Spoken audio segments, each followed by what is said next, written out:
I recently came across this video from a YouTuber named Klauser. In the video, he recreates the first Zelda game, starting with the first dungeon. Being the Zelda fanboy that I am, I had to see how good it was. I'm really excited to get into this and see how faithful it is to the original. Alright, let's go get our sword. Alright, first off, no dangerous to go alone. Take this text. The models look absolutely insane. I love the look of them. And I can't believe they shoot. That's really cool. Controls are a bit jankier, but that's to be expected after all, since this is Minecraft. I want to see if we can get the shield to work. Pretty cool to see how it deflects the bullet compared to the original. In the original, it kind of just bounces off the shield. Yeah, he'll shoot us. All right, so it bounces back, so that's kind of cool. We should probably make our way to the first dungeon, since I don't think there's much we can explore in the map. I don't think he added any of the passages or anything.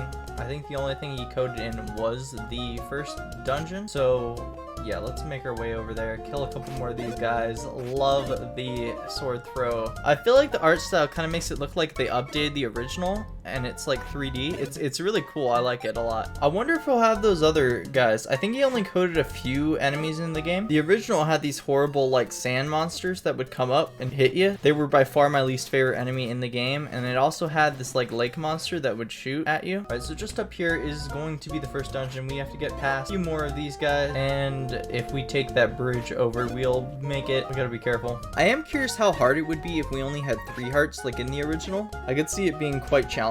And the original wasn't a cakewalk either. I died quite a few times the first time I played it. If you look over to the right, that would typically be a ferry area where you could recharge health. So the ferry's not there, so that's one of the things that could be coded in the future. All right, let's head into the first dungeon. I just want to shout out how awesome the music's been so far. I believe they used note blocks to make it, but the guy that did it did a great job. Absolutely fantastic. The whole map has been really great. I've really enjoyed it so far. It's very close to the original. I'm curious how he does the dungeons, because there's some moving parts in here that I feel like would be really hard to code, but we'll see how it happens. Like the keys, that's good. That's a good start.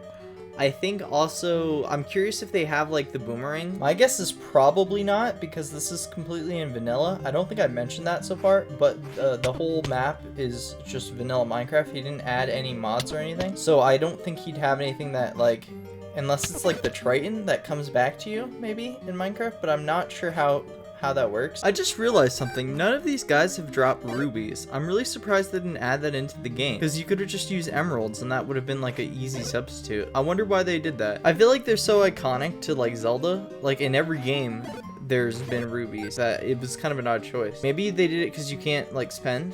They don't have a shop, so you can't really do anything with them. The more I play it, the more I feel comfortable with the controls. I actually don't think they're that bad. The first game is kind of janky, so it kind of fits that vibe, and you can control it well enough. You have the hitbox. You can pretty much do everything you could in the first game in terms of targeting enemies, and the behavior of the enemies is pretty similar to how it was in the first game. Like the skeletons move similar, the bats are kind of crazy like they are in the game. It's really impressive how well he got their like AI to kind of copy what they do in game. The only difference between this and the original is that this room would normally be like a compass room, but because I guess the way he had to code the map, there isn't a map or compass. I'm really surprised the door closed. Maybe there will be some puzzles in the next few rooms. It'll be interesting to see how he does that. So this is the first puzzle room that you would likely come across in the dungeon. So basically, after you kill all these little guys, you should be able to move that block and that door will open. I have my doubts it will, but we'll see if that actually is the case. If not, I'll show you what is behind the door in the original. After you move the rock, you'll be able to go into the back room and you'll be given a hint on where to find one of the hidden items in the game. Okay, so this is the room I've been waiting for. This is the boomerang room. So if you kill all these guys, you should be able to... Wow, they die really quickly compared to the original. The original, you have to hit them like 3 times. All right, and no boomerang. That really sucks. The boomerang is one of the most useful items in the game. This room's also pretty empty. Normally there's a hand mob that if it grabs you, it will take you back to the start of the dungeon and you have to replay through all the stages. But this is just kind of empty. Like there's really not much going on here. Before we take on the boss, I want to do a little backtracking and see if the bow's in the game. All right, let's fly through these floors and see if we can find that bow.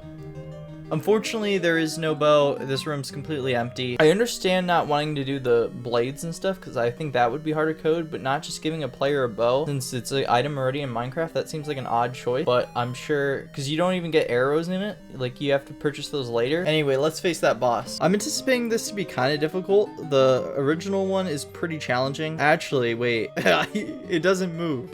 Well, that was easy. Alright, well, we got an extra heart. Well, let's get that Triforce and finish the game. I really enjoyed this map. I think the guy did a great job overall. If you want me to play more of his maps, let me know in the comments down below, and I'll see you guys next time. Peace out.